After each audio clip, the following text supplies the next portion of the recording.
Baalbek, a sanctuary for the fallen, the city built by Cain and the Anunnaki in 5377 BC, according to claims. Baalbek means Lord of the Bekaa Valley, and its ruins are located 65 kilometers or 42 miles northeast of Beirut, Lebanon. It's known that Baal in Phoenicia, Canaanite, and Syria is not only a master or lord, but also a specific deity, not to be confused with the creator god El, which is in Sumer, and then in Akkad, Assyria, Babylon, was called Marduk, son of Enki, one of the two supreme gods of Sumer.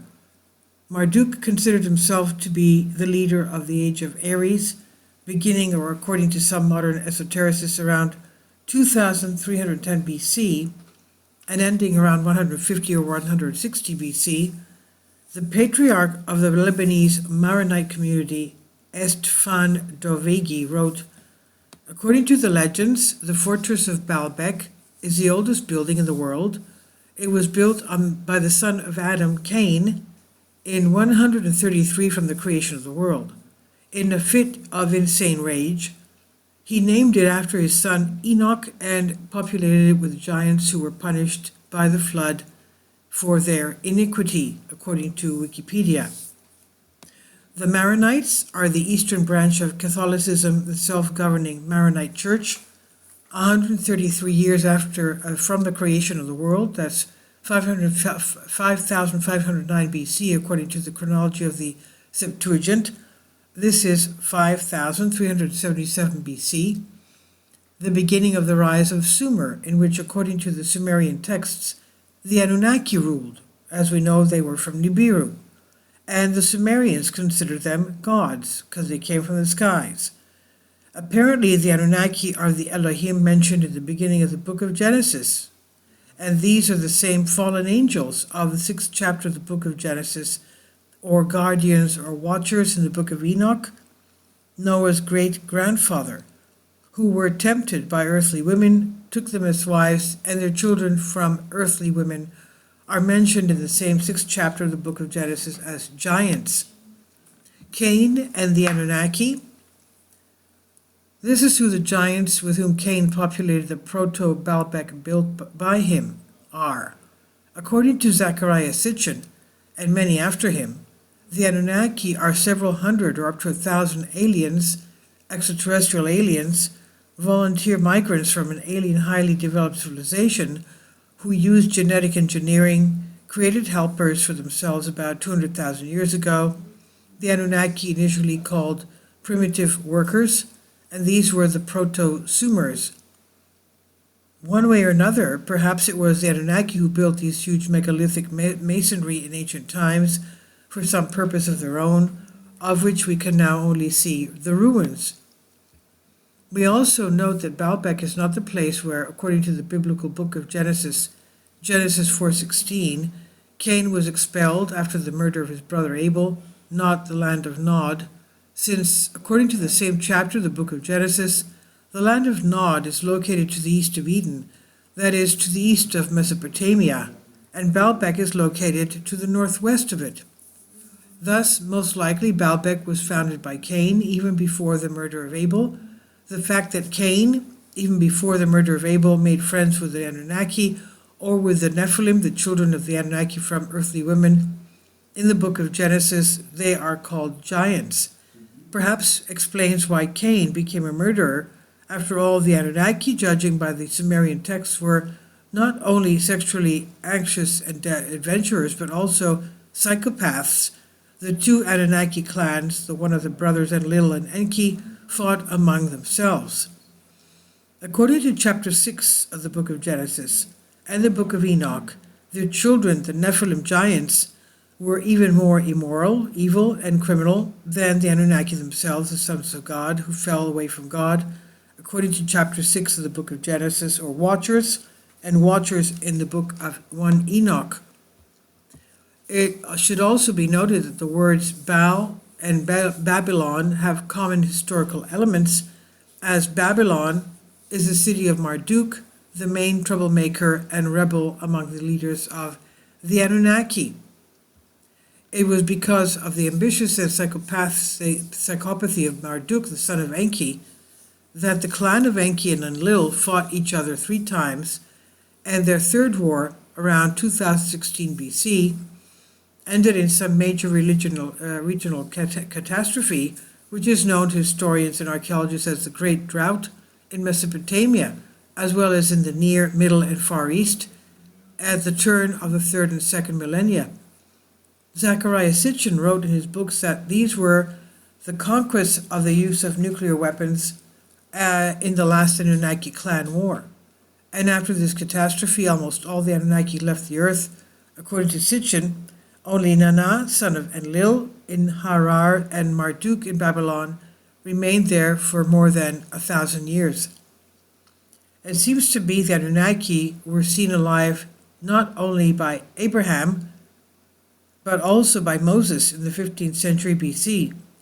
At least he could have known about the ruler of Haran, about Nana, from his father-in-law Jethro, the princes and priests of Midian tribe of the Kenites, who lived in the neighborhood of the land of Haran.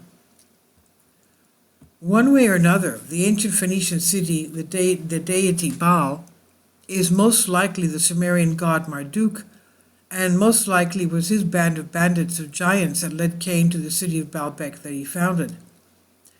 According to the book of Genesis, after the murder of Abel, Cain was expelled far to the east of Eden from Mesopotamia, and the descendants of Cain, the Canaanites, mixed there with the descendants of the Proto-Sumerians, who migrated first 70 to 50,000 years ago from South Africa to the north and to the Arabian Peninsula, and then to Asia, including the Far East.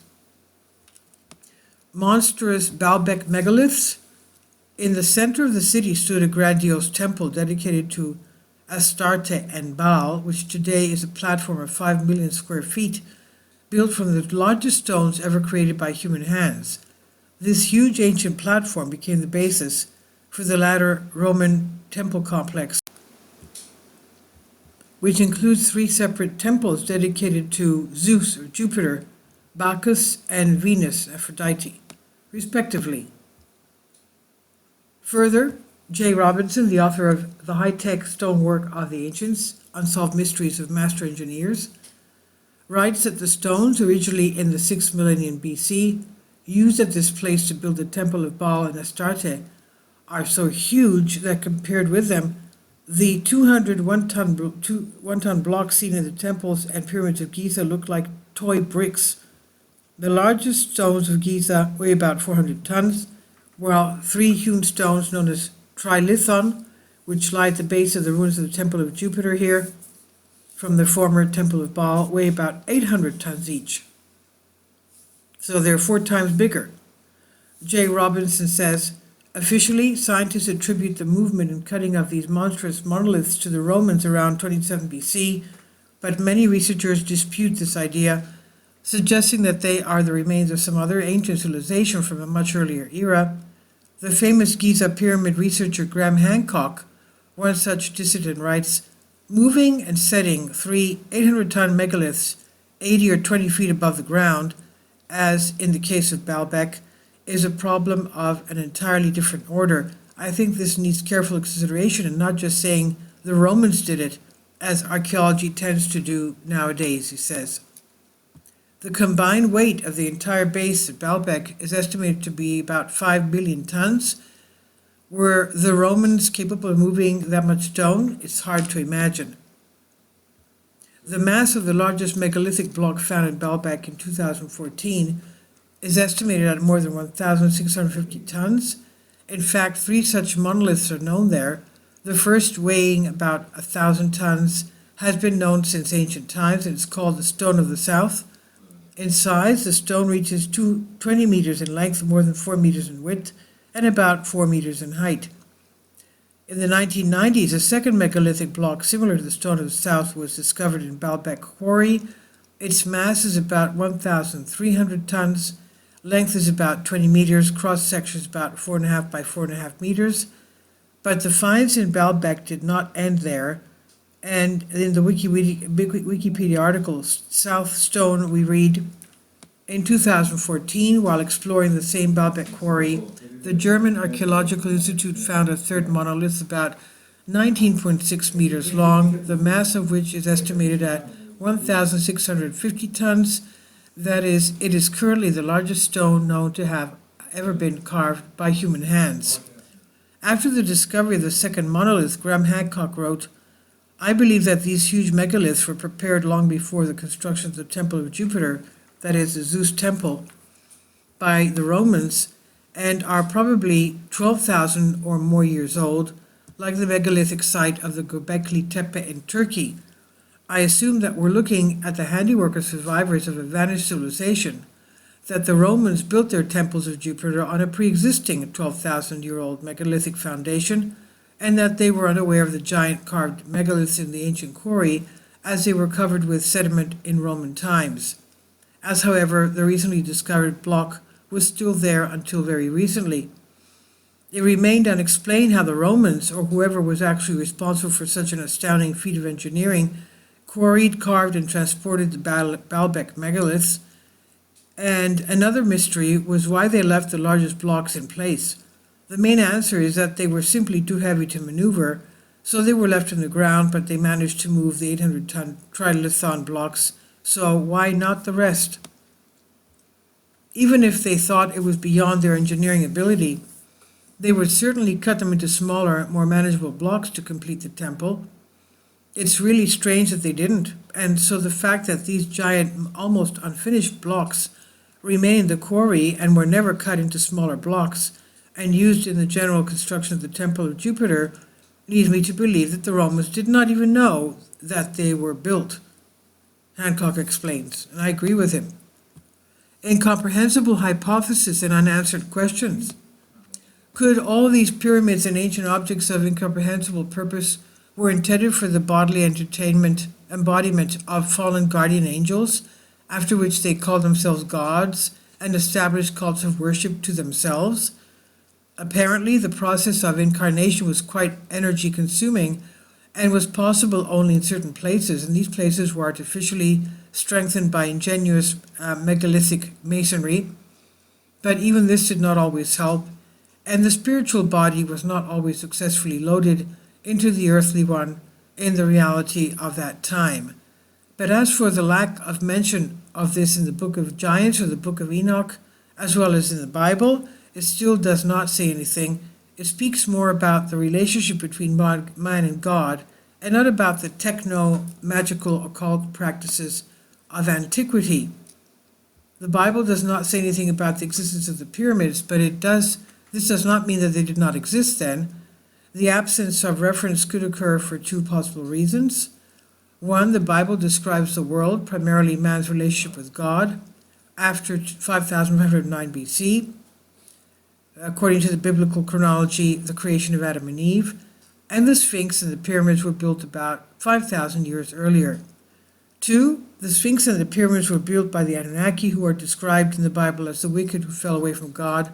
They are described in the 6th chapter of the book of Genesis as those creatures who spread evil on earth, and because of which God sent the flood to the earth. As for the Book of Giants, only its Manichaean version is available to us. Official science still believes that the pyramids of Giza were built under the pharaohs of the 4th dynasty, 2639 BC, the Cheops, Khafra, and Menkaure. In recent years, settlements of the builders of the pyramids of Cheops, the largest, and several papyri with reporting documentation of tenants and centurions about this construction have been discovered. However, supporters of alternative versions argued that under Cheops, only repair work was carried out, and in addition, under Cheops, some corridors inside the pyramid were cut down.